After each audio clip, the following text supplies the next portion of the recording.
Hello, आप सबका स्वागत है विद्या आराधना एकेडमी में। ये लेक्चर में बेटा हम लोग सॉल्यूशन डिस्कस करने वाले हैं 24 जनवरी 2025 को जो पेपर हुआ था मॉर्निंग सेशन का, सेशन नंबर 1 9 बजे से लेके 12 बजे तक का जो पेपर था उसका मैथमेटिक्स का सॉल्यूशन हम डिस्कस करने वाले हैं। चलो बेटा स्टार्ट करते हैं विद क्वेश्चन नंबर 1।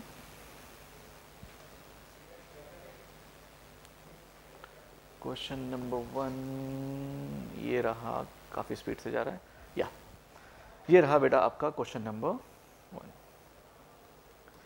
तो क्वेश्चन नंबर 1 देखा जाए तो बेटा काफ़ी सिंपल है। ये आपका बाइनोमियल थ्योरम पर बेस्ड है। बाइनोमियल थ्योरम जो चैप्टर आपने सीखा है उसके ऊपर बेस्ड ये क्वेश्चन है। इसके अंदर कहा गया है 5th, 6th and 7th term are in AP of this expansion. तो आप AP का लॉजिक यूज़ कर सकते हो। 2T6 is equal to T5 plus T7। आप इसको फिर जनरल फॉर्म में आप लिख लो। सो दिस विल बी 2 यहाँ पर T6 that is n plus 1 C5 is equal to n plus 1 C4 plus n plus 1 C6। तो यहाँ पर आप लिख सकते हो 2 is equal to n plus 1 C4 upon n plus 1 C5 n plus 4 C6 upon n plus 4 C5। यहाँ पर आप फॉर्मूला यूज़ कर दो, that will give us the value as 5 upon n plus 4 minus 5 plus 1 और यहाँ पर आप use करोगे तो that is n plus 4 minus 6 plus 1 upon 6। तो यहाँ पर हमारे पास बेटा आपके पास आ रहा है 2 is equal to 5 upon n minus 1 by 6। So this is 12n is equal to 30 minus n is plus n square minus n। So n square minus 13n plus 30 equal to 0। तो n की value 3 and 10 आ रही है। लेकिन question में कहा गया है कि n is not equal to 10, तो आपको n जो है वो 3 लेना है। यानी कि आपके पास जो ये एक्सपेंशन है that is x plus 1 plus x की पावर 7 का एक्सपेंशन है। तो इसमें पूछा गया लार्जेस्ट कोएफिशिएंट, तो that will be the middle terms. इसमें दो मिडिल टर्म्स आएंगे, दैट कैन बी 7C4 या 7C3 आप लिख सकते हो। इसकी वैल्यू आपके पास आ जाएंगी 765 by 6, that will come as 35। So इसका जो राइट आंसर है दैट इज ऑप्शन नंबर 2। तो पहले का आंसर आपके पास सेकंड के बराबर है। चलिए अब नेक्स्ट क्वेश्चन पर चलते हैं।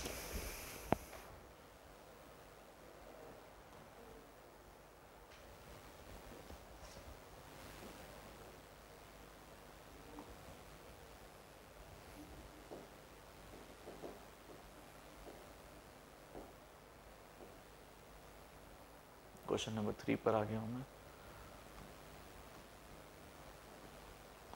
ये क्वेश्चन नंबर 2 काफ़ी स्पीड से मूव कर रहा है।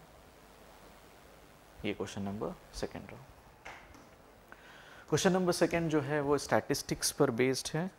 यहाँ पर हमारे पास टोटल 10 आपके पास डेटा है, जिनका मीन जो है वो 5.5 और xi के समेशन का स्क्वायर इज़ 371। बट यहाँ पर गलती से 4 और 5 यूज़ हो चुका है, बट एक्चुअल वैल्यू थी 6 एंड 8। तो इनको करेक्ट करके हमें इनका वेरिएंस कैलकुलेट करना है।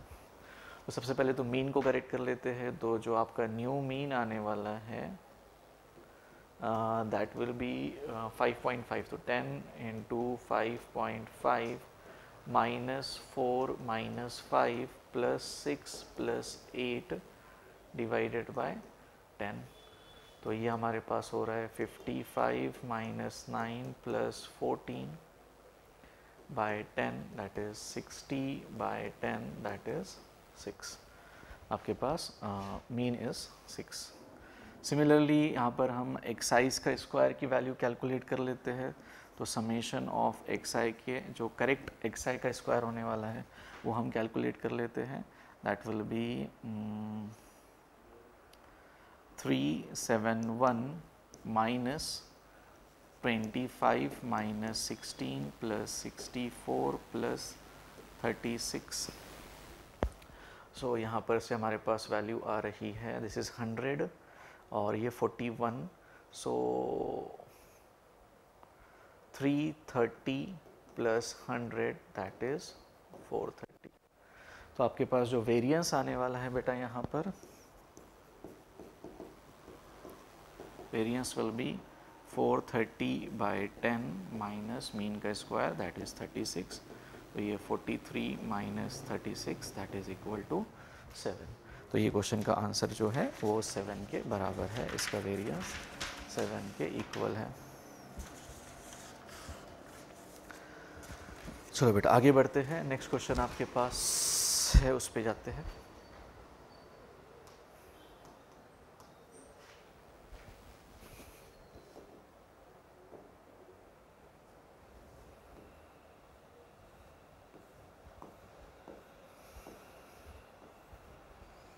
दिस इज़ मच ईजियर, इस तरह से मूव करने पर आसानी से हो रहा है।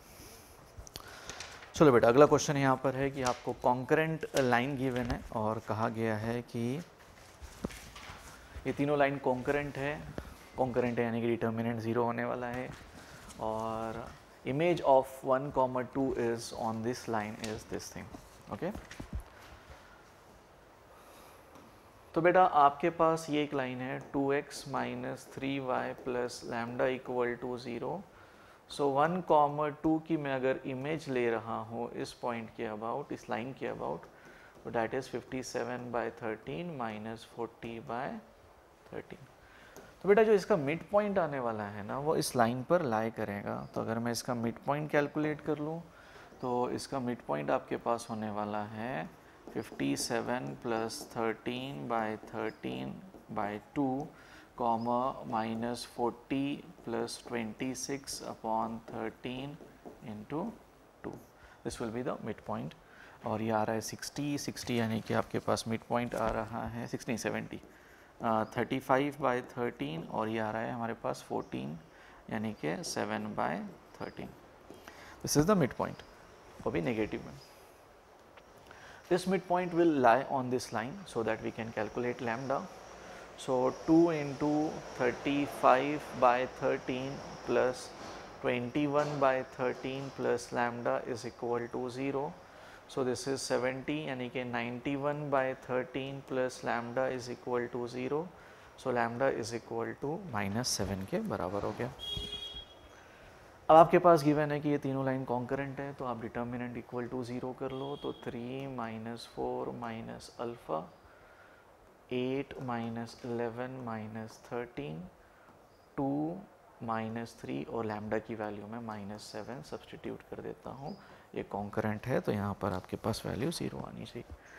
तो यहाँ से आप इसको सॉल्व करोगे तो अल्फ़ा आपको मिलेगा 13 के बराबर। तो आपसे क्वेश्चन में पूछा गया है कि what is the value of mod alpha into lambda, that is 13 into -7 that will come as 91।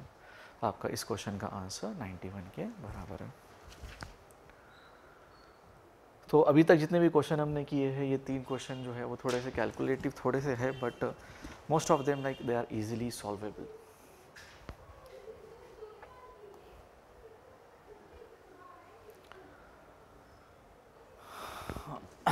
ये भी एक इजी क्वेश्चन है, ये भी इजीली सॉल्व हो जाना चाहिए, इतना डिफ़िकल्ट नहीं है। आप यहाँ पर बहुत आसानी से आपका fx वाला फंक्शन कैलकुलेट कर सकते हो।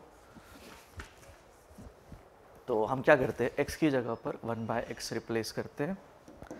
इसमें भी कैलकुलेशन मिस्टेक हो सकती है, but this question is also easy simple. f1/x minus 6x is equal to 35 upon x या लाइक 3 माइनस 5/x।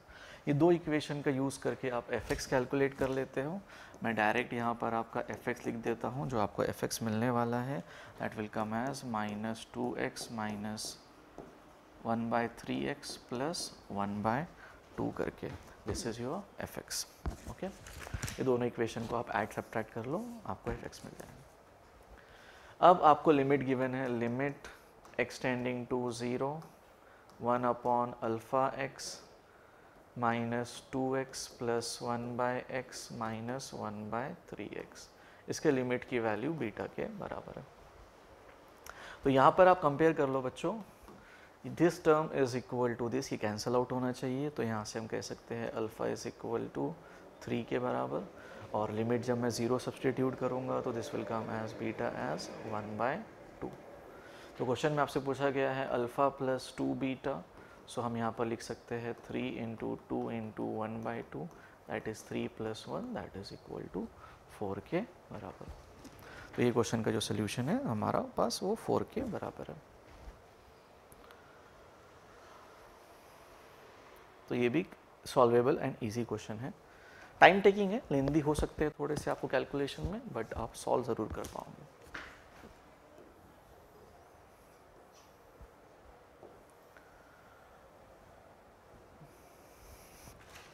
नेक्स्ट हमारे पास आ गया है बेस्ड क्वेश्चन प्रोबेबिलिटी के ऊपर।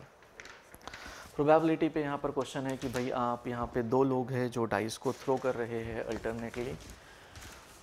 सो ए जीतने वाला है अगर ए को 5 मिल जाए सम ऑफ द डाइस, और अगर बी जीतने वाला है तो बी जब जीतेगा जब बी को मिलेगा 8 as a sum of the dice number जो उसके ऊपर आने वाला है।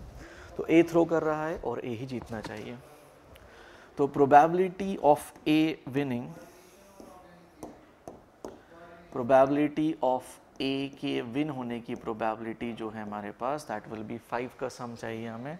सो दैट विल बी मेरे हिसाब से इसके 6 केसेस आएंगे, 4 1 3 2 2 3 1 4, 4 केसेस है। तो इट इज़ 4/36, दैट इज़ 1/9, यानी कि ए के जीतने की प्रोबेबिलिटी 1/9 और ए के हारने की probability that is 8/9। Similarly probability of be winning अगर मैं लिखूं तो 8 सम चाहिए। 8 आने के लिए आपको आप लिख सकते हो 6 2 5 3 4 4 3 5 एंड 2 6, 5 केसेस है। सो दैट इज़ 5/36 आप लिख सकते हो। और लूज़ की अगर मैं बात करूं तो इसके हारने की प्रोबेबिलिटी है 31/36। अब ए ने ट्राइस को थ्रो करना शुरू किया और इन द एंड ए ही जीत रहा है, ए जीतना चाहिए। तो आपके पास एक जीपी बनकर आएंगे कि भाई ए ने पहली बार थ्रो किया वो जीत गया। सेकंड केस हो सकता है कि भाई ए हार गया, तो बी को भी फिर बी ने थ्रो किया, बी को भी हारना होगा, फिर ए फिर से थ्रो करे और जीत जाए।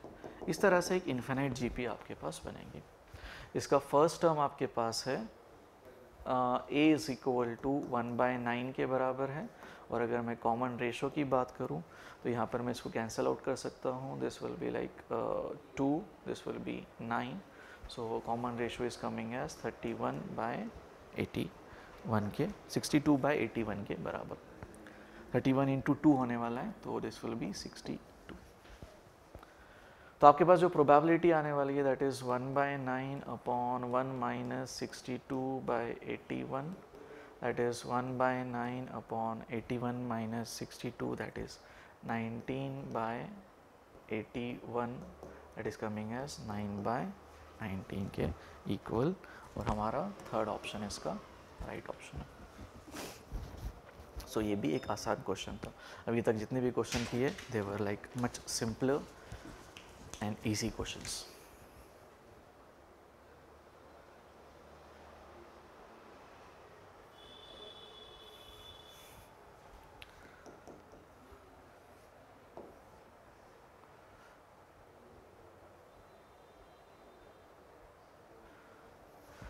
नेक्स्ट क्वेश्चन है बेटा हमारे पास, एक सर्कल है, एक सर्कल के सेंटर, सर्कल की इमेज हम ले रहे हैं एक लाइन के अबाउट। तो एक नया सर्कल बनकर आ रहा है, उस सर्कल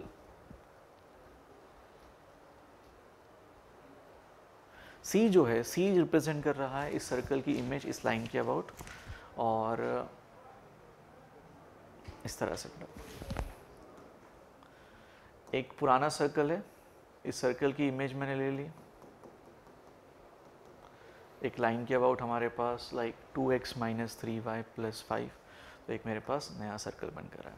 तो जो नया सर्कल होगा उसमें बस हमें क्या करना है कि जो पुराने सर्कल है उसके सेंटर की इमेज लेनी है एंड सर्कल का रेडियस तो सेम ही रहने वाला है।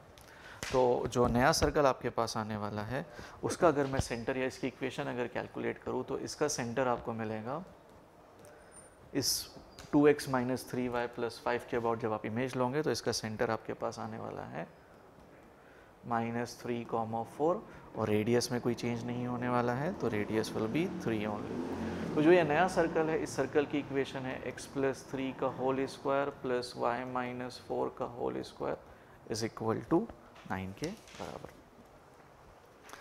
अब इसके बाद क्या हुआ? इसके बाद ये हुआ कि भाई आपने एक OA करके एक लाइन ड्रॉ की and A is a point on this. यहाँ पर एक पॉइंट A है, इस पर एक पॉइंट है A और आपने एक OA करके लाइन ड्रॉ की जो कि सेंटर से पास करी। Centre O is a centre of the new circle, so this is the centre. मैं इसको बड़ा करके ड्रॉ करता हूँ ताकि आपको और समझ में आए। This is a A point और मेरा सेंटर है O, दिस इज़ लाइक -3,4 और मैं यहाँ से एक लाइन ड्रॉ कर रहा हूँ और ये जो लाइन है this is parallel to x axis. Parallel to x axis है यानी कि मैं x एक्सेस पर ही आगे जा रहा हूँ। सो आपका ये वाला कोऑर्डिनेट होने वाला है -6 करके पॉसिबल है। Okay, this lies on the right hand side. ए जो है वो इस तरफ है, राइट हैंड साइड पर होने की वजह से that is going to be -6 और यहाँ पर आपको इसका दूसरा अल्फ़ा कैलकुलेट करना पड़ेगा। ठीक है, अब क्या कहा गया आपसे कि भाई अभी is a point which is like alpha comma beta is another point. मैंने इसको अल्फ़ा नहीं लिखना चाहिए, this alpha will be wrong. इसको मैं लिख देता हूँ -6 कॉमा m करके मैं इसको रिप्रेजेंट करता हूँ। -6 कॉमा m से मैं इसको रिप्रेजेंट करूँगा। अब क्या हो रहा है कि भाई यहाँ पर एक B पॉइंट है which lies on the circle C such that the length of arc is 1/6 of the perimeter of circle C। तो आपके पास एक यहाँ पर बीटा पॉइंट है B, यहाँ पर जो आपके पास एक आर्क बन रहा है that is 1/6 of the perimeter, यानी कि ये आपके पास आ रहा है π/3 एंगल।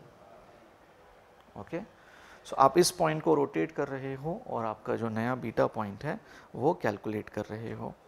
तो आपके पास जो पॉइंट है, जो पॉइंट सेटिस्फाई करने वाले हैं वो कोऑर्डिनेट जब आप लिखोगे और जब आप उसको सॉल्व करोगे तो आपके पास बीटा की वैल्यू आने, अल्फ़ा की वैल्यू या बीटा की वैल्यू आने वाली है 4 - 3√3/2 और अल्फ़ा की वैल्यू आपके पास आने वाली है दैट विल कम एज -3/2। तो ये कैलकुलेशन वाइज थोड़ा सा लेंदी क्वेश्चन हो जाने वाला है बिकॉज हमें यहाँ पर अभी ए पॉइंट निकालना पड़ेगा पूरा, और ए पॉइंट निकालने के बाद हम इसका रोटेशन कर रहे हैं इस आर्क के about this center and we are out calculating the another point, और ये पॉइंट आपको मिलेगा इस तरह से। और आपसे कहा गया है कि भाई आप जो है फाइंड आउट करो बीटा -√3 अल्फ़ा करके, तो आप ये वैल्यू यहाँ पर सब्सटीट्यूट कर दो तो आपके पास ये मेरे हिसाब से बीटा √3 कैंसिल हो जाएगा। इसका आंसर हमारे पास 4 बचने वाला है।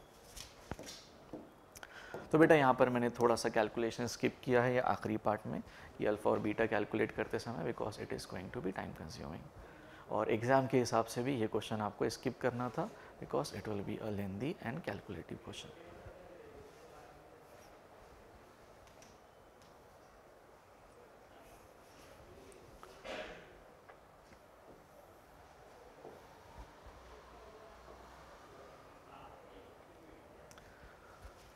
ये भी एग्ज़ाम पॉइंट ऑफ व्यू से एक कैलकुलेटिव क्वेश्चन है बेटा। यहाँ पर भी आपको लाइक बहुत सारे कैलकुलेशन करने पड़ने वाले हैं क्योंकि यहाँ पर कॉम्प्लेक्स का डिस्कशन है, कॉम्प्लेक्स रूट्स का डिस्कशन है। तो let's start the discussion here. एक कॉम्प्लेक्स क्वाड्रेटिक इक्वेशन गिवन है बेटा इस तरह से, ओके और कहा गया है कि जो आपके पास ये क्वाड्रेटिक है इसके रूट्स जो आपके पास आ रहे हैं वो है अल्फ़ा और बीटा। और हमें जो है यहाँ पर इनके रूट्स भी कैलकुलेट करने हैं, या रूट्स कैलकुलेट किए बिना भी अगर आप कुछ करना चाहते हो तो यू कैन डू दैट। जैसे कि इसको सॉल्व कैसे करेंगे, मैं इसको लिखता हूँ 2z² minus 2 iota is equal to 3z। मैं इसको डिवाइड कर देता हूँ, this is equal to 3/2। Okay, अब जो हमारे कॉम्प्लेक्स नंबर्स है वो यहाँ पर सेटिस्फाई करेंगे। तो अगर फॉर एग्जांपल हमारे जो रूट्स है वो सेटिस्फाई करेंगे, अगर मैं अल्फ़ा सब्सटीट्यूट करूँ तो alpha minus iota by alpha is equal to 3/2, और अगर मैं इसका स्क्वायर कर लूँ तो alpha square minus 1 by alpha square minus 2 iota by 2 iota, alpha तो हट जाएगा, इज इक्वल टू 9/4। तो बेटा यहाँ से हमारे पास आ रहा है alpha square minus 1 by alpha square is equal to 9/4 plus 2 iota करके इस तरह का टर्म आपको मिला। इस तरह का टर्म मिलने के बाद बेटा हम इसका अल्फ़ा की पावर 4 का टर्म की वैल्यू कैलकुलेट करते हैं। तो मैं इसका फिर से स्क्वायर कर देता हूँ, तो यहाँ पर मिलेगा अल्फ़ा की पावर 4 1 बाय अल्फ़ा की power 4 plus 2 is equal to, मैं यहाँ पर भी इनका स्क्वायर कर देता हूँ तो ये हो जाएगा 81/16 माइनस 4 प्लस आपके पास 9 आयोटा करके आ जाएगा।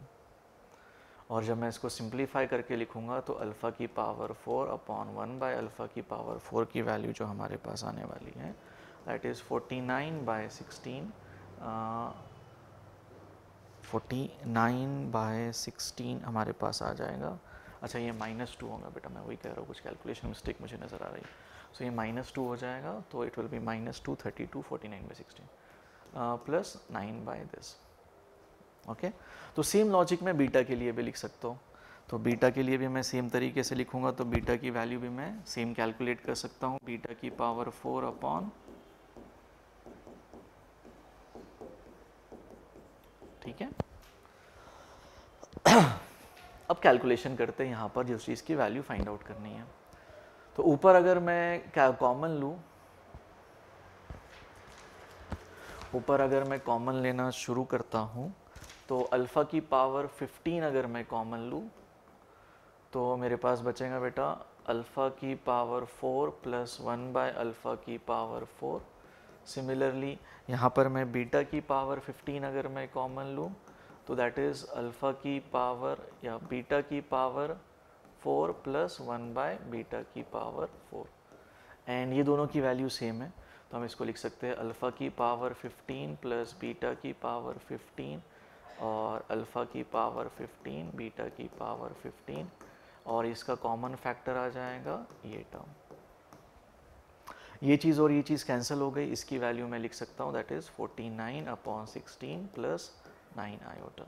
तो जो ये कॉम्प्लेक्स नंबर है ना वो इस तरह से आ रहा है। अब इसका इमेजिनरी पार्ट और रियल पार्ट अगर देखा जाए तो हमारे पास आ रहा है imaginary, real part will be और imaginary part will be 9। Question में कहा गया है आप फाइंड आउट करो 16 into 49/16 into 9, 16 cancel, 49/9 that is 441, इसका सेकेंड ऑप्शन। तो शुरू के अगर आप देखो तो 5 क्वेश्चन जो थे वो काफ़ी इजी थे, सॉल्वेबल थे, लेकिन क्वेश्चन नंबर 6 और क्वेश्चन नंबर 7 जो है वहाँ से अब लेवल बढ़ना शुरू हो चुकी है। मैं कहूँगा कि ये तो लेवल 3 के क्वेश्चन है जो लाइक अगर आप इसको आखिरी में सॉल्व करो, जब आपको टाइम बच जाएगा, आपके पास कुछ करने के लिए बचा नहीं है, तब आप इन क्वेश्चंस को अटेम्प्ट करना।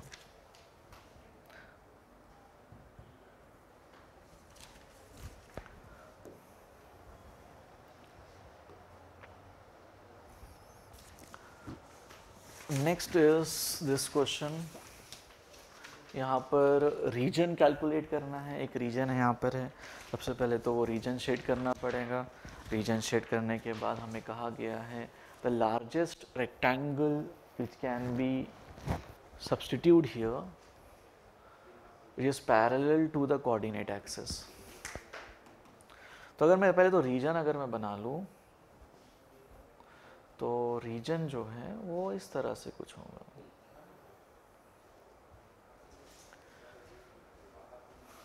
अब इसमें एक और चीज़ कही गई है, एक्स पॉजिटिव है। एक्स पॉजिटिव है यानी कि हमारे पास ये जो इंटरसेक्टिंग रीजन है वो ये ऊपर का छोटा सा पार्ट आने वाला है। इस छोटे से पार्ट में एक रेक्टेंगल बैठना चाहिए। This is a rectangle, okay. तो रेक्टेंगल मतलब अगर मैं पॉइंट्स की बात करूँ तो this is t comma T, this will B, अगर मैं यहाँ पर x की वैल्यू t आने वाली है तो this is 9 minus 11/3 t square करके मैं लिखूँगा। सो अब कहा गया है कि भाई the largest rectangle can be form, largest area कितना हो सकता है वो हमें फाइंड आउट करना है। तो यहाँ से मैं अब इस क्वेश्चन को एप्लीकेशन ऑफ डेरिवेटिव में कन्वर्ट कर सकता हूँ। जैसे कि अगर मैं इसकी लेंथ की बात करूँ तो वो मेरे पास t हो जाएगा, और अगर मैं इसकी विड्थ की बात करूँ तो that will be a different case scenario.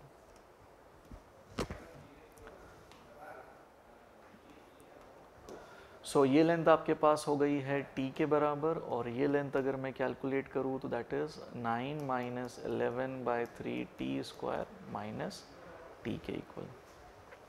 तो आपके पास जो एरिया बनकर आने वाला है, एरिया विल बी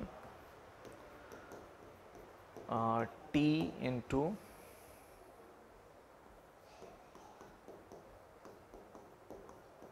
इस तरह से।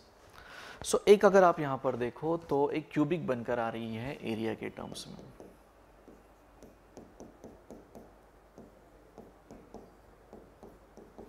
ठीक है, अब यहाँ पर हम इसके एरिया की मैक्सिमम वैल्यू कैलकुलेट करना है, तो हम इसको लाइक डिफरेंशिएट करेंगे, एओडी की तरह आगे सॉल्व करते हैं।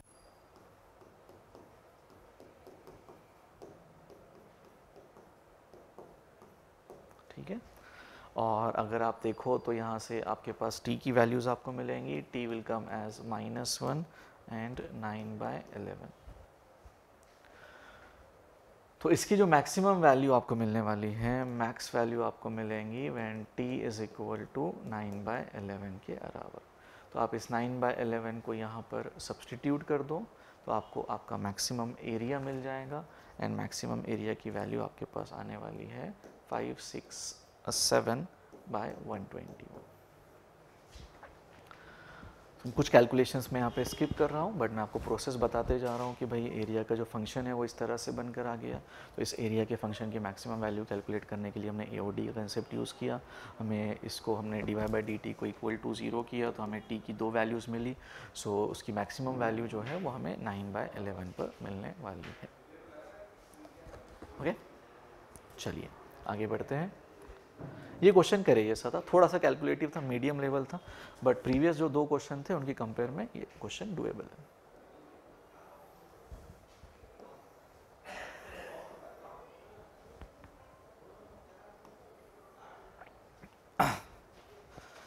ये क्वेश्चन भी एक आसान सा क्वेश्चन दिख रहा है।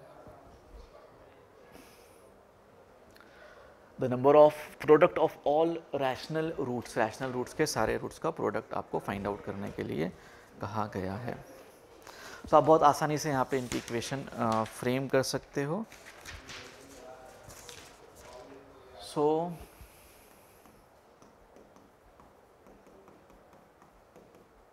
माइनस है,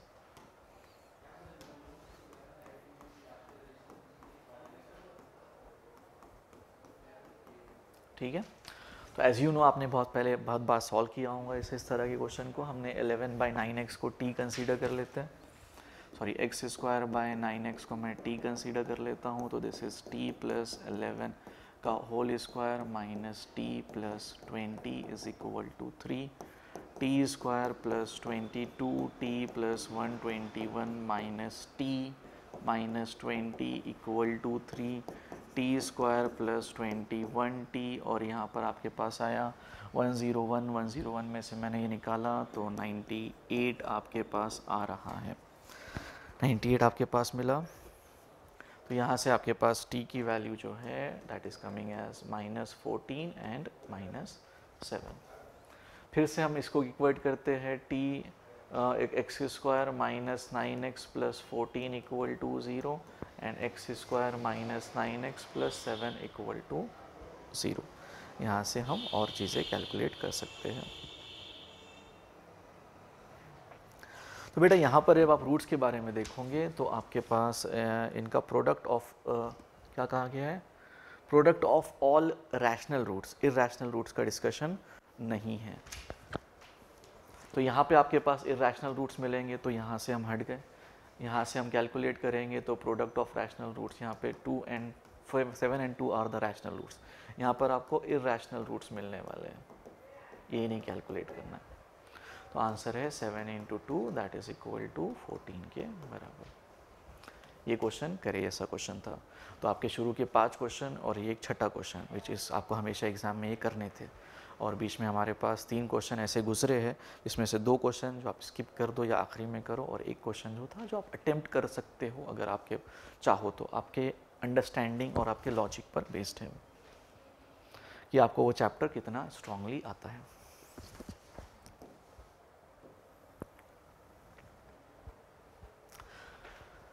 ये तो लिमिट का क्वेश्चन है, बहुत सिंपल। आप चाहो तो इसको रैशनलाइजेशन से कर लो या फिर आप इसका differentiation L'Hopital rule use कर लो, you will get the answer very easily for this.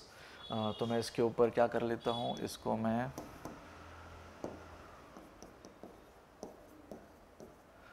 मैं साइन में कन्वर्ट कर लेता हूँ। मैं इसको एल लॉपिटल से करना चाहता हूँ, माइनस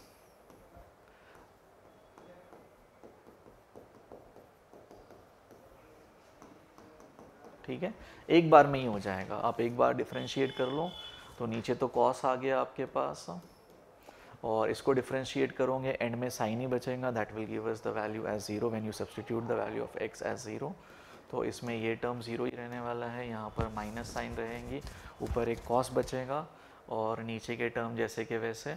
तो यहाँ पर सब्स्टिट्यूट करने पर -1/√5 और यहाँ पर एक 2 आएगा और इसकी वैल्यू 1। तो इसका आंसर जो है वो -1/2√5 है। काफ़ी सिंपल और काफ़ी डायरेक्ट है, यानी कि ये 10वां क्वेश्चन था। तो 10 में से 7 क्वेश्चन ऐसे हैं जो आपसे हमेशा अटेम्प्ट होने चाहिए इनमें से, जो कि आपको बहुत आसानी से स्कोर दिलाने वाले हैं। शुरू के बीच के 3 क्वेश्चन ऐसे हैं कुछ like 6, 7 and 8 that are little bit calculative और लेंथी, जिनको आप आखिरी में करना है।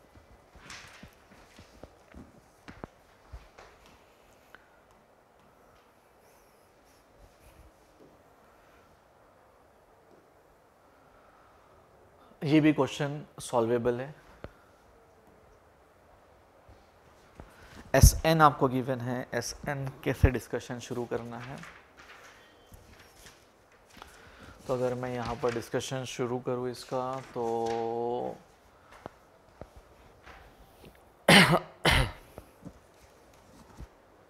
पहले Sn का समेशन कैलकुलेट कर लेते हैं।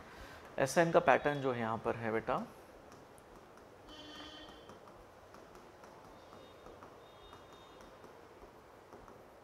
इस तरह से जा रहा है। तो अगर मैं इसका TR लिखूँ तो दैट इज़ 1/r × r+1। इसको मैं सेपरेट करके लिखूँगा तो that will come as 1/r - 1/r+1। आप r की वैल्यू जब सबसे 1 से लेके n तक सब्सटीट्यूट करके जब Sn कैलकुलेट करोगे तो यहाँ पर 1 - 1/n+1 बच जाएगा। आपने ऐसे क्वेश्चन की प्रैक्टिस बहुत बार की है। यहाँ से आपके पास Sn की वैल्यू आ रही है n/n+1 करके। तो यहाँ पर S2025 की वैल्यू अगर मैं देखूँ तो इट इज़ 2025/2026। तो यहाँ पर अगर मैं इसको 2026 से मल्टीप्लाई करा दूँ और इसको अगर मैं ले लूँ तो सम कैलकुलेट करते हैं, सम ऑफ 6 टर्म्स ऑफ AP का सम इज इक्वल टू, ये रूट के बराबर है तो 2026 कैंसिल हो जाएगा, इट विल कम एज √2025 और 2025 का रूट होता है 45 के बराबर। तो यहाँ से 3p × 3 is equal to 45, p is equal to 5 के बराबर। तो फर्स्ट टर्म इज या कॉमन डिफरेंस इज 5। आपसे पूछा गया है the difference, the absolute difference of 20 and 15th term, that will be equal to 5d के डिफरेंस के बराबर होगा। तो 5 × 5 दैट विल कम एज 25। तो इसका आंसर 25 के बराबर। ये क्वेश्चन भी एग्जाम में आपसे सॉल्व होना चाहिए। थोड़ा सा लेंदी है but it is solvable very easily, आप इसको सॉल्व कर सकते हैं। चलिए आगे बढ़ते हैं। अगले क्वेश्चन पर।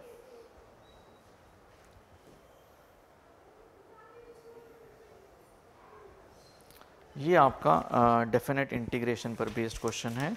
दिस इज़ लिटिल बिट लेंदी, और या मैं कहूँ इसको ट्रिकी कहूँ। ये क्वेश्चन आपके लिए होने वाला है। यह आपने क्लास में भी किया होगा। This is a common questions which has been asked in the examination, या आप इसके क्लास में भी बहुत बार सॉल्व किया जाता है ये क्वेश्चन। यहाँ पर हम क्या करते हैं, लाइक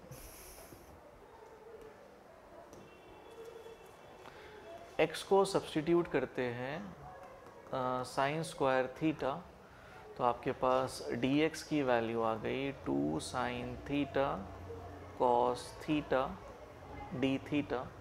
तो आपके पास आ गया 0 to pi by 2 sine square theta m minus 1 minus sine square theta is cos square theta n minus 1 2 sine theta cos theta d theta करके हमारे पास आ रहा है। और तो मैं इसको लिख सकता हूँ 2 पाई बाय 2 साइन की पावर एंड कॉस थीटा की power D theta.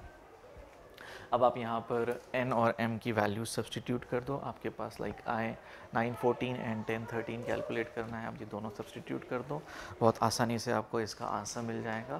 That will come as 9/13। यहाँ से डायरेक्ट क्वेश्चन हो चुका है।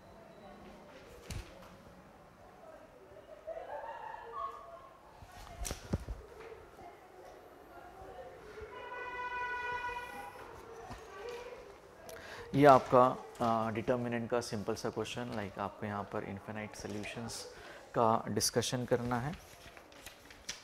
तो बहुत आसानी से आप इसके इन्फिनाइट सॉल्यूशन का डिस्कशन कर सकते हो। इन्फिनाइट सॉल्यूशन के लिए d इक्वल टू 0 कर लेंगे, और एक हम कर लेते हैं dz इक्वल टू 0। तो एक मैं यहाँ पे लिखता हूँ dz is equal to 0, so that will come as 2 minus 1 4 5 lambda 3 100 minus 47, अच्छा यहाँ पे 12 आएगा, and 1 2 1 2, this thing is equal to 0। अब इसको प्रॉपरली सिंप्लीफाई करो, आपको यहाँ से लैम्डा की वैल्यू जो है वो 2 के इक्वल मिल जाएंगे। लैम्डा इज इक्वल टू, अब dz मिल गया तो d इक्वल टू 0 करते हैं। That will be 2 minus 1 1 5। Lambda की जगह पर लैम्डा की वैल्यू सब्सटीट्यूट कर देते हैं।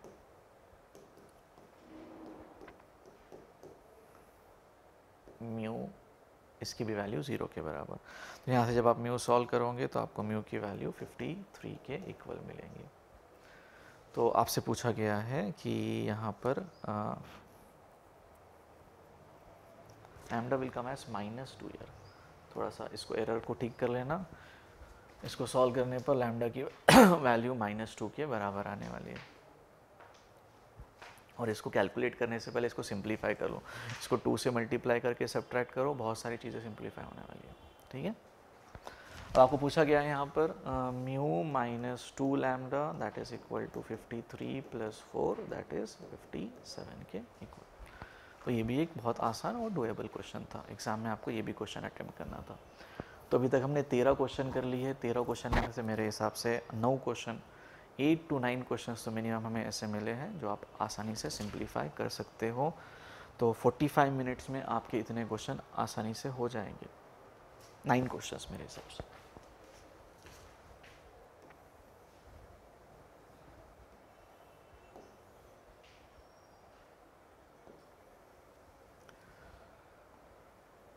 चलो बेटा, अगला क्वेश्चन आता है हमारा fx पर। fx is this thing. इसको सिंप्लीफाई करते हैं बच्चों।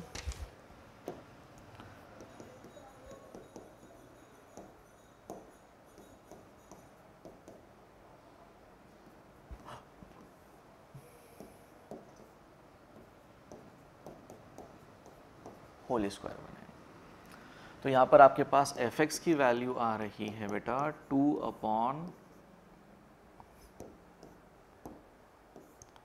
2 की पावर x प्लस 4। आप यहाँ पर अभी 4 माइनस एक्स की वैल्यू कैलकुलेट कर लो। 4 माइनस एक्स की वैल्यू आपके पास आएंगी 2 की पावर दिस 2 इंटू इस तरह से। ओके, बहुत आसानी से आपको ये चीज़ें मिल जाने वाली है।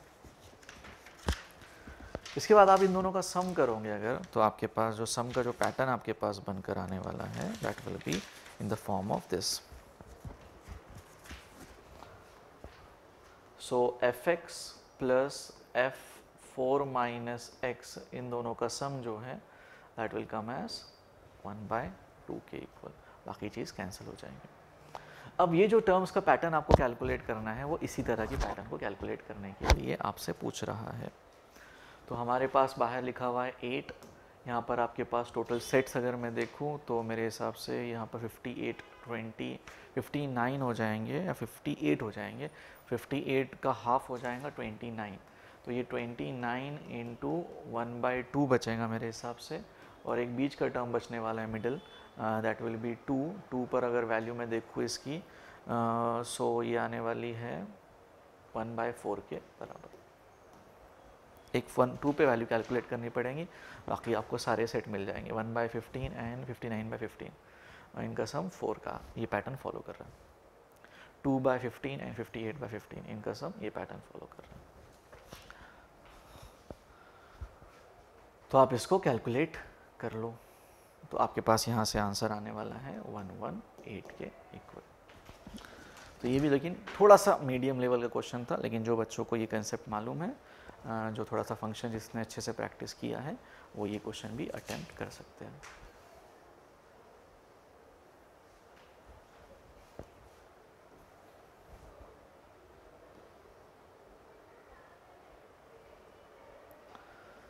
The area bounded by the region.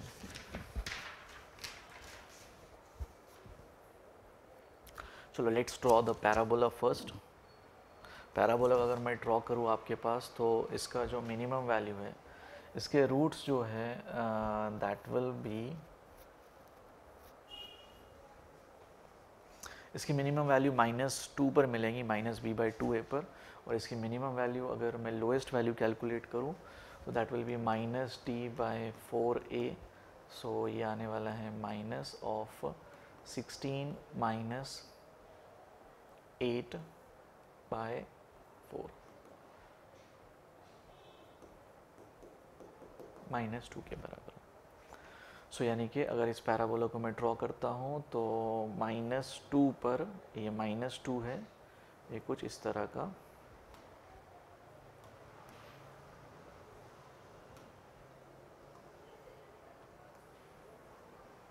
Symmetric है। ओके,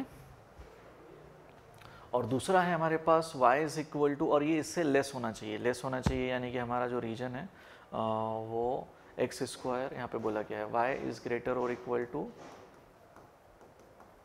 यानी कि ये ऊपर का रीजन की बात कर रहे हैं। ओके, और सेकेंड यहाँ पर आपके पास है y is equal to mod x plus 2। तो अगर मैं इसको ड्रॉ करूँ तो यहाँ पर ये 0 होने वाला है -2 पर। -2 पर अगर इसको मैं ओपन करूँगा तो मेरे पास ये होने वाला है y is equal to x plus 2, positively open करूँगा मैं, यानी कि मेरा जो ग्राफ है वो इस तरह से जाएगा। और जब मैं इसको नेगेटिवली ओपन करूँगा तो y is equal to -x -2, जब 2 से छोटा हो जाएगा तो वो नेगेटिव जाने वाला है, तो वो इस तरह से जाने वाला है। तो मेरे हिसाब से ये सिमेट्रिक ग्राफ बनेगा। मैंने ये लाइन थोड़ी सी प्रॉपर नहीं बनाई है मेरे हिसाब से। This will be like this. So this is symmetric graph हमारे पास बनने वाला है। तो हम क्या करते हैं, इसका रीजन आपसे बोला गया है, इससे बाउंडेड रीजन पूछा गया है, तो हम करेंगे -2 से इसके इंटरसेक्टिंग पॉइंट तक के चीज़ को या रीजन को हम इंटीग्रेट करते हैं, और वहाँ से फिर हम डायरेक्ट उसको 2 से मल्टीप्लाई कर देंगे। Above region upon below region से हम कर लेते हैं। सो इसका मैं इंटरसेक्शन देखो बेटा, तो x square plus 4x plus 2 is equal to x plus 2। तो आपके पास आ रहा है x square plus 3x is equal to 0। तो आपके पास आया, एक तो ये लाइक 0 पे कट करेगा और एक -3 पर, तो I think it will be till 0। -3 तो पीछे जा रहा है विच इज़ नॉट पॉसिबल। तो हम क्या करेंगे, इसको 2 से मल्टीप्लाई करेंगे, हम इसको इंटीग्रेट करेंगे -2 से 0। हमारा ऊपर वाला ग्राफ में लेने वाला हूँ x प्लस 2 और नीचे वाला ग्राफ में लूँगा x square minus 4x minus 2 dx। Okay, so 2 minus 2 से 0 minus x square minus 3x। So this will come as minus x cube by 3 minus 3x square by 2 into 2 और यहाँ पर 0 and -2। तो 0 सब्सटीट्यूट करने पर 0 ही आने वाला है, 0 माइनस साइन, -2 सब्सटीट्यूट करूँगा -8/3 और जब मैं 2 सब्सटीट्यूट करूँगा ये आएगा हमारे पास 4, दैट इज़ कम एज 12/3। तो बेटा इसका सब्ट्रैक्ट कैंसिलेशन 4 और मैं इसको अगर सिंप्लीफाई करके लिखूँ तो ये मेरे पास हो रहा है बेटा 12 यहाँ पे इस तरह से बेटा 2 और हमारे पास आ रहा है 0 आ गया बेटा यहाँ पर आपके पास, and that is coming as 6। So minus of -8 plus 18/3। Okay, so यहाँ पर हमारे पास आ रहा है 20/3 के बराबर। कुछ प्लस माइनस का एक छोटा सा एरर हुआ है, लेकिन हम पॉजिटिव वैल्यूज़ के लिए लेते हैं, तो हमारे पास जो इसका आंसर आने वाला है दैट विल बी 20/3 के इक्वल रहेगा। तो ये भी क्वेश्चन आपका सॉल्वेबल क्वेश्चन था, आपकी रेंज वाला क्वेश्चन था।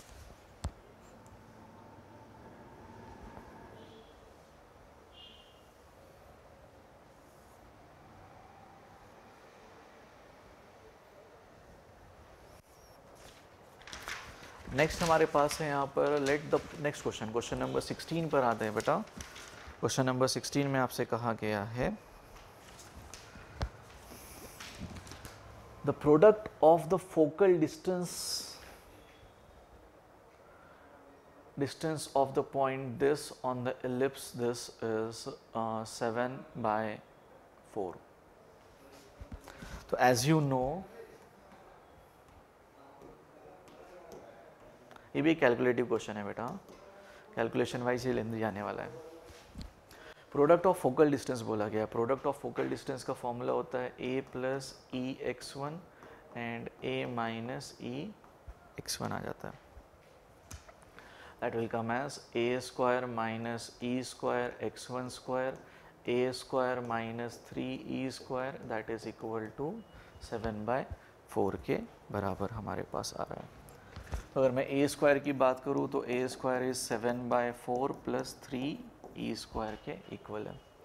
और अगर मैं e स्क्वायर की वैल्यू सब्सटीट्यूट कर दूँ, so the absolute difference of the eccentricity पूछा गया है।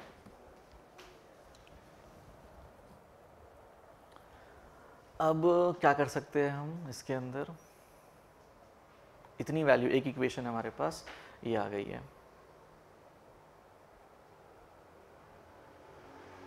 अब b स्क्वायर की वैल्यू, अगर मैं b का रिलेशन निकालना चाहूँ, as you can say that this is x square by this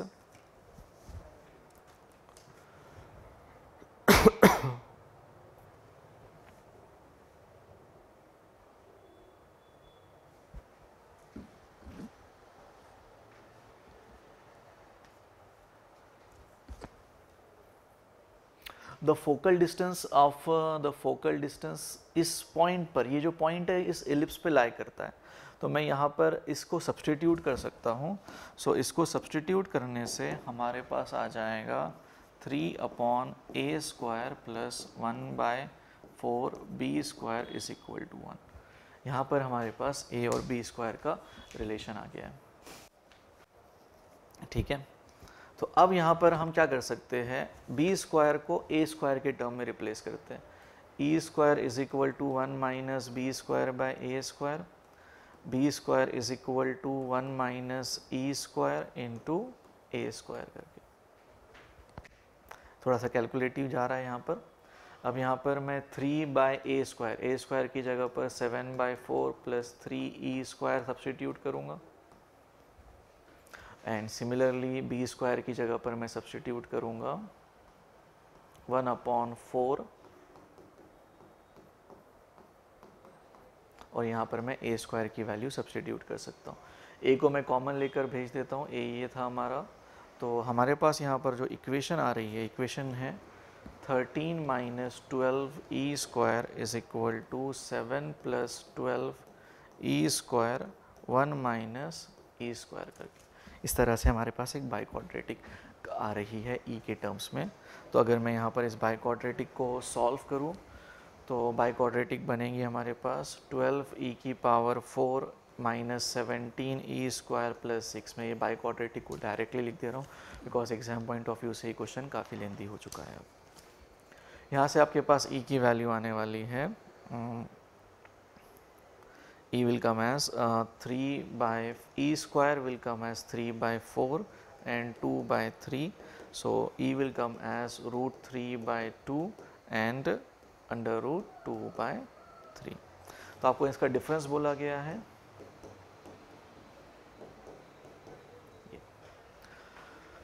तो as you can see JEE Mains का हर एक क्वेश्चन आपको एग्जाम में अटेम्प्ट नहीं करना है, इतना समय आपके पास नहीं होगा इतना कैलकुलेशन करने के लिए। ओके तो इसका जो आंसर है that is the second option which is correct here. As you can see मैंने भी डायरेक्ट यहाँ पर मुझे बाई क्वाड्रेटिक लिख दिया मैंने, और उसका आंसर यहाँ पर आपको लिख कर दे दिया बिकॉज ये काफ़ी एक लेंदी क्वेश्चन में कन्वर्ट हो चुका है।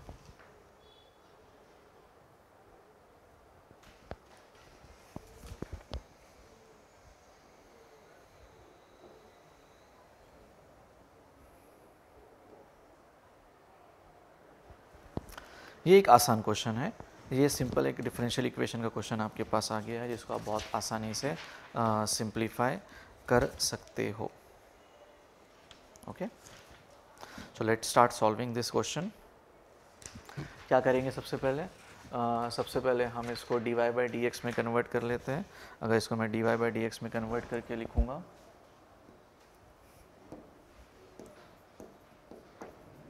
रेड पेन में ले लेता हूँ।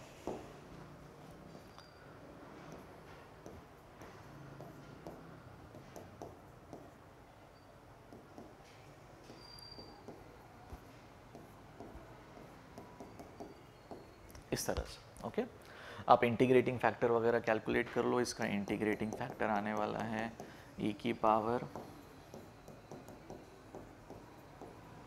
दैट विल बी ये 2 का है तो ये जाएगा आपके पास सो यहाँ पर इंटीग्रेटिंग फैक्टर इसका है अंडर रूट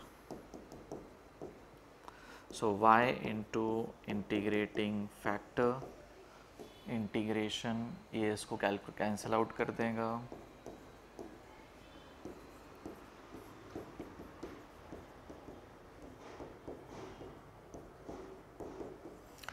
इस तरह से। सो 0 पर 0 है तो c की वैल्यू 0 आ गई एंड आपको पूछा गया √3 पर, तो ये √3 पर आपके पास ये हो गया 2 and this is 5 into 3 √3/3 so आपके पास आ रहा है y as 5 √3/2 which is the fourth option। ये एक आसान क्वेश्चन था। तो बीच में कुछ हमें क्वेश्चन मिले हैं लाइक 5 से 6 क्वेश्चन अभी तक ऐसे आके 5 क्वेश्चन या 6 क्वेश्चन कहूँगा which will be very lengthy या कैलकुलेटिव जिनको आपको एग्जाम में स्किप करना है। 10 से 12 क्वेश्चन अभी तक हम ऐसे मिले हैं, 10 तो मिले ही है जिनको आप सॉल्व कर सकते हो। कुछ बच्चे जो है 12 तक भी पहुंच सकते हैं।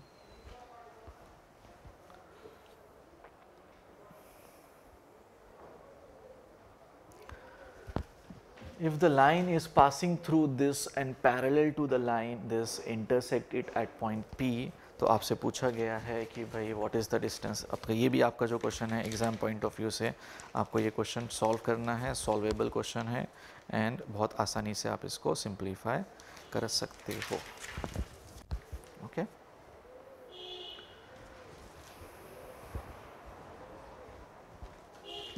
चलो पॉइंट इंटरसेक्टिंग पॉइंट कैलकुलेट कर लेते हैं। Intersecting point will be 2t minus 1, 3t plus 2 and 4t plus 1। इसका पॉइंट ऑफ इंटरसेक्शन इसके अबाउट कैलकुलेट करना है 3 alpha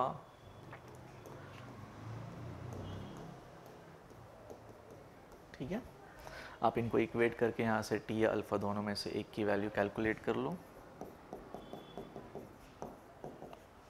and 3t plus 2 is equal to 2 alpha plus 3 and मैं दूसरा लास्ट वाली चीज़ यूज़ कर लेता हूँ that is 4t plus 1 is equal to alpha plus 4 so alpha is equal to 4t minus 3 ठीक है। इसको मैं ऊपर सब्स्टिट्यूट कर देता हूँ 2t minus 2 that is 12t minus 9 minus 2 and यहाँ पर हमारे पास आ जाएगा 10t is equal to 10, t is equal to 1। तो आपका पॉइंट ऑफ इंटरसेक्शन है 1, 5, 5 एंड इसका डिस्टेंस आपको कैलकुलेट करना है 4 minus 5 और 1 से, तो that will be under root 4 minus 1 is 3, that is square is 9, 100 and 16 under root 125 that is 5 root 5। तो ये भी एग्जाम पॉइंट ऑफ व्यू से काफ़ी आसान और सॉल्वेबल क्वेश्चन है।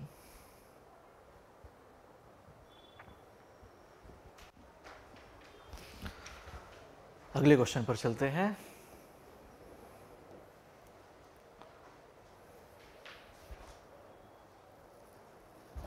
ये भी आपका 3D पर बेस्ड क्वेश्चन है। एक लाइन साइड AC है, ये लाइन पर AC है दैट इज 6 और एक B पॉइंट है दैट इज 1, 2, 3। इसका परपेंडिकुलर डिस्टेंस में अगर कैलकुलेट कर लूँ तो मुझे एरिया ऑफ अ ट्रायंगल मिल जाएगा।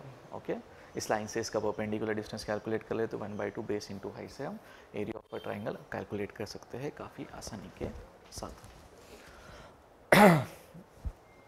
तो अगर मैं इस लाइन के ऊपर का इसका पॉइंट अगर मैं लिखूं दैट विल बी आपके पास आने वाला है 3 lambda plus 6, 2 lambda plus 7 and -2 lambda plus 7। अगर मैं ये वेक्टर आपसे बात करूँ तो ये वेक्टर आपके पास बनकर आएगा 3 lambda plus 5i, 2 lambda plus 5j and -2 lambda plus 4k।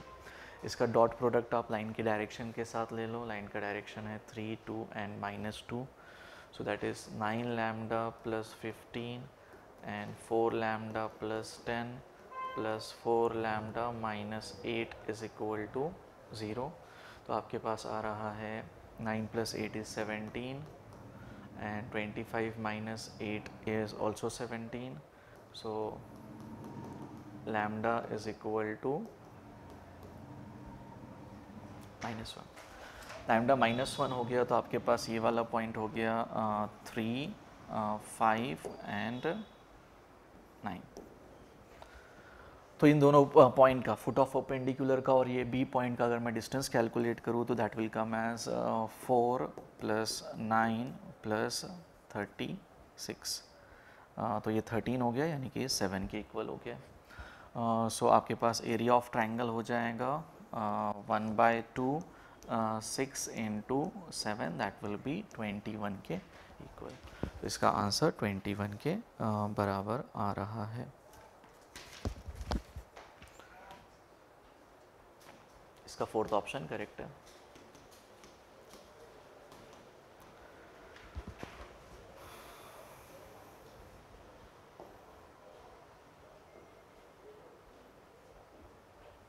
Next question है बेटा हमारा वेक्टर पर बेस्ड क्वेश्चन है।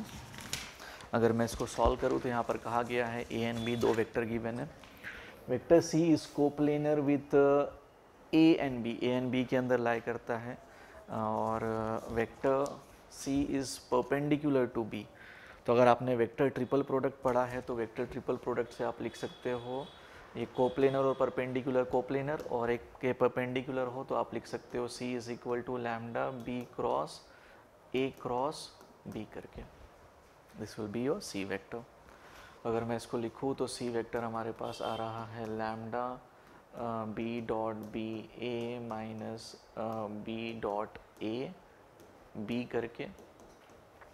बी डॉट बी अगर मैं लिख लूँ तो उसका मॉडुलस का स्क्वायर हो जाएगा, that will be 9 + 1 is 11 A minus A dot B अगर मैं लिखूँ तो मेरे पास आने वाला है 3 + 6 - 3, तो ये 6b के बराबर आ गया। तो आपके पास अगर मैं इसको वेक्टर फॉर्म में लिखूँ तो ये हो गया आपके पास 11i + 22j + 33k - 18i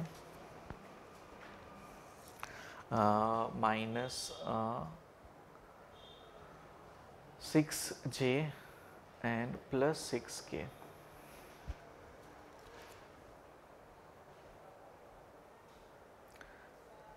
ए डॉट बी सॉरी यार 2 होने वाला है, थोड़ी कैलकुलेशन मिस्टेक है यहाँ पे। A dot B is 2 here.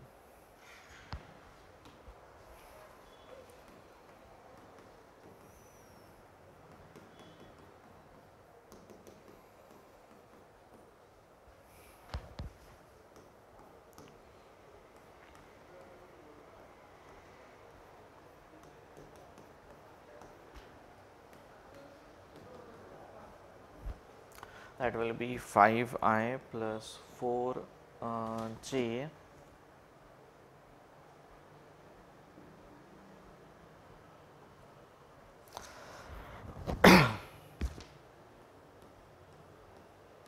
(20j)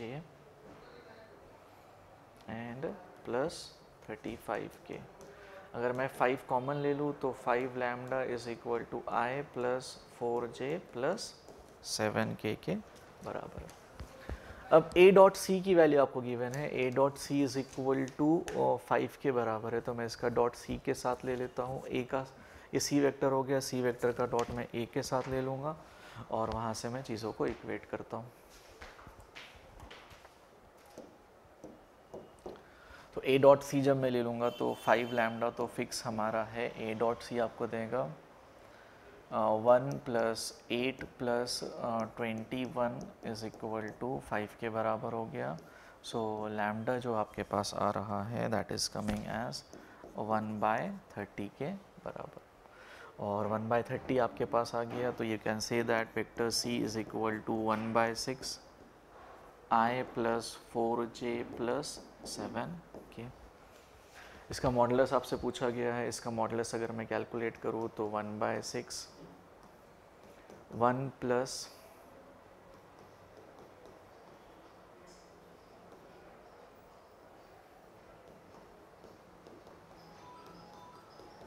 √11/6।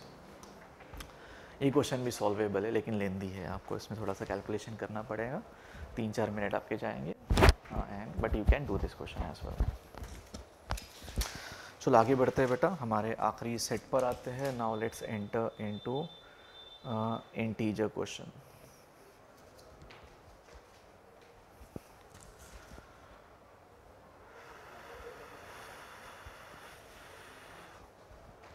चलो let's do the first one. ये तो आसान है आपके पास, आप इसको डिफ्रेंशिएट कर सकते हो। डिफ्रेंशिएट करेंगे इसको,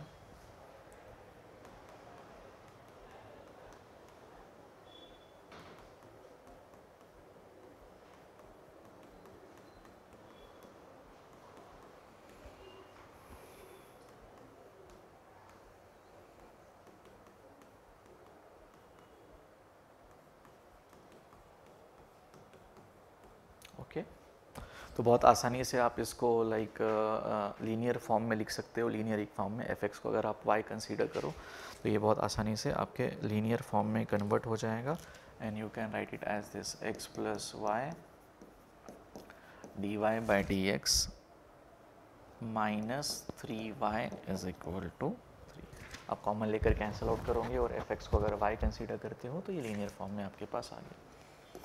So dy by dx is equal to minus 3y x plus 2 is equal to 3 upon x plus 2। आप इसको सॉल्व कर लो, आप इसको इंटीग्रेट करके इसका आंसर कैलकुलेट कर लो। आपके पास यहाँ पर आ जाता है ln y plus 1 is equal to ln x plus 2 plus c, और आपके पास आ जाता है ln y plus 2 is equal to, या इसका सिंप्लीफाइड वर्जन जो आपको मिलेगा that is y plus 1 is equal to 3, यहाँ पे 3 रहने वाला है,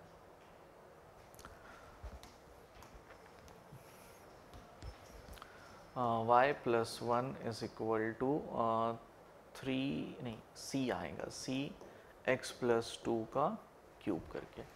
अब आप यहाँ पर 0 की वैल्यू सब्सटीट्यूट करके निकाल सकते हो। f0 आपके पास 3/2 आ जाएगा, तो वहाँ से आप c की वैल्यू आपको मिल जाएंगी और वहाँ से फिर आप f2 कैलकुलेट कर सकते हो। f2 will come as 19। थोड़ा सा कैलकुलेशन है, वो कैलकुलेशन के आंसर्स मैंने डायरेक्ट यहाँ पर आपके लिए लिख कर दे दिए हैं।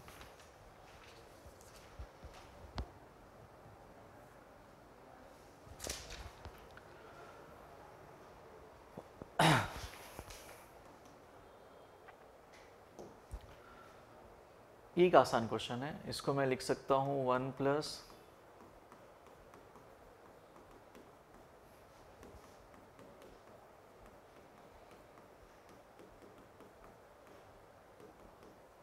यहाँ से मैं लिख सकता हूँ alpha square plus beta square is equal to 34 करके। अल्फ़ा प्लस बीटा मेरे पास 8 गिवन है, तो यहाँ से मुझे अल्फ़ा की वैल्यू और बीटा की value I can write it as alpha और बीटा में अगर लिखना चाहो, अल्फ़ा इंटू बीटा आपके पास आ जाएगा, alpha into beta is coming as 15, और तो अब बीटा बड़ा है तो आप अल्फ़ा और बीटा, तो अल्फ़ा इज़ 3 बीटा इज़ 5 में ले लेता हूँ, तो 9 plus 5 that will come as 14। मैं वही सोच रहा था यहाँ पे यार रिलेशन होना चाहिए, इंटरचेंज हो सकते हैं वैल्यूज़, तो इसका आंसर 14 के इक्वल है।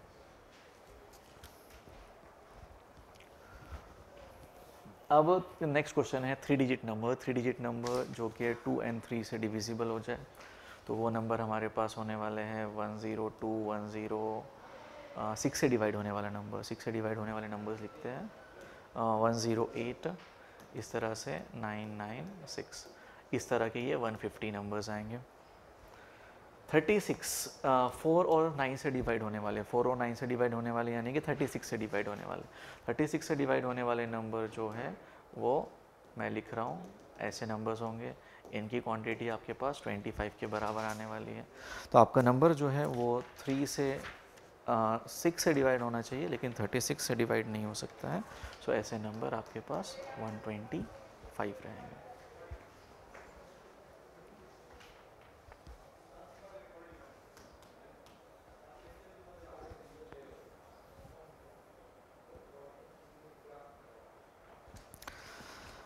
अगले क्वेश्चन पर आते हैं बेटा। अगला क्वेश्चन यहाँ पर है कि हमारे पास 10 प्राइम नंबर्स है और एक ए सेट आप ले रहे हो which is S union P ले रहे हो, और आपके पास ये जो सेट होने वाला है ये डिस्टिंक्ट एलिमेंट होने चाहिए जो बनेंगे सेट एस का यूज़ करके। तो आप जो है 2 या 2 से ज़्यादा या अलग अलग एलिमेंट्स आप यूज़ कर सकते हो।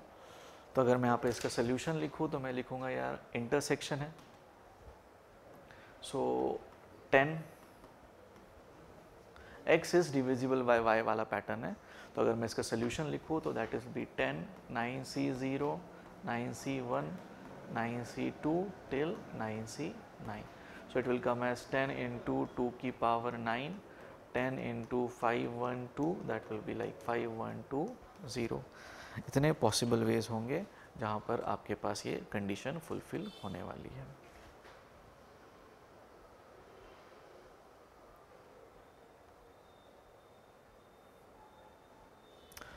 चलो बेटा आज के पेपर, ये पेपर के लास्ट क्वेश्चन पर हम आ जाते हैं। That is this thing which is based on matrix.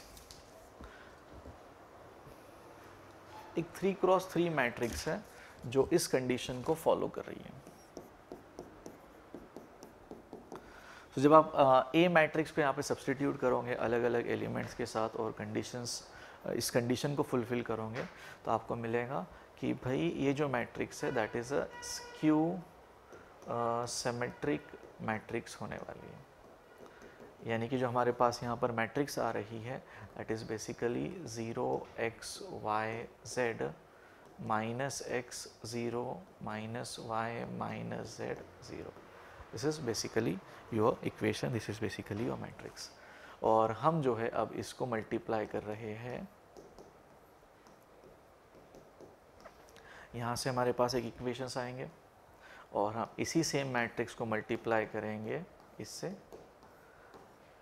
So we will get some more equations and from there we can find out the values of a. हमारे पास जो actual matrix है वो मिल जाएंगी। जो मैट्रिक्स हमारे पास आने वाली है यहाँ से सिंप्लीफाई होके that A matrix will be 0 -1 2 1 0 3 -2 -3 0। ये आपके पास ए मैट्रिक्स आ गई। अब उसके बाद आपको यहाँ पर इसका डिटर्मिनेंट लेना है। Determinant of adjoint of 2 into a + 1 के मैट्रिक्स का डिटर्मिनेंट कैलकुलेट करना है। तो आप ये सब वैल्यू सब्सटीट्यूट करके इसकी वैल्यू कैलकुलेट करो। दिस विल कम एज 120 की पावर 2। यहाँ से आप अल्फ़ा बीटा गैमा कैलकुलेट कर सकते हो। Alpha will come as 6, beta will come as 2 and gamma will come as 2। तो ये क्वेश्चन भी एग्ज़ाम में छोड़ना ऐसा क्वेश्चन था क्योंकि इसमें बहुत लेंदी था। तो ऐसे हमें तकरीबन 5 से 6 क्वेश्चन इस पेपर में मिल गए हैं which is very calculative and it should be skipped in the examination. Like अगर हमारा टारगेट पहले ये होना चाहिए कि हम सबसे पहले 10 क्वेश्चन सॉल्व कर लें। तो मैं आपको सोल्यूशन समझाते समय मैंने आपको क्वेश्चंस बताए थे कि कौन कौन से क्वेश्चंस आप कर सकते हो जिससे आपके वो 10 क्वेश्चन सॉल्व हो जाएंगे। उसके बाद आप चाहो तो 5 से 6 क्वेश्चन और ऐड ऑन कर सकते हो and so that you can reach till 16 to 17 questions. Okay, but 5 से 6 क्वेश्चन हमें ऐसे मिले थे जो कि एक्सट्रीम हार्ड थे या कैलकुलेटिव थे। तो अगर इस पेपर को मैं रेट करूँ तो ये कंपैरेटिवली थोड़ा सा ईजी पेपर था as compare to the previous session. 23rd evening वाला जो पेपर हुआ है उसके कंपेयर में ये थोड़ा सा आसान है। इसमें ऐसे हमें 10-12 क्वेश्चन मिल गए थे जिनको आप सॉल्व कर सकते हो काफ़ी आसानी के साथ।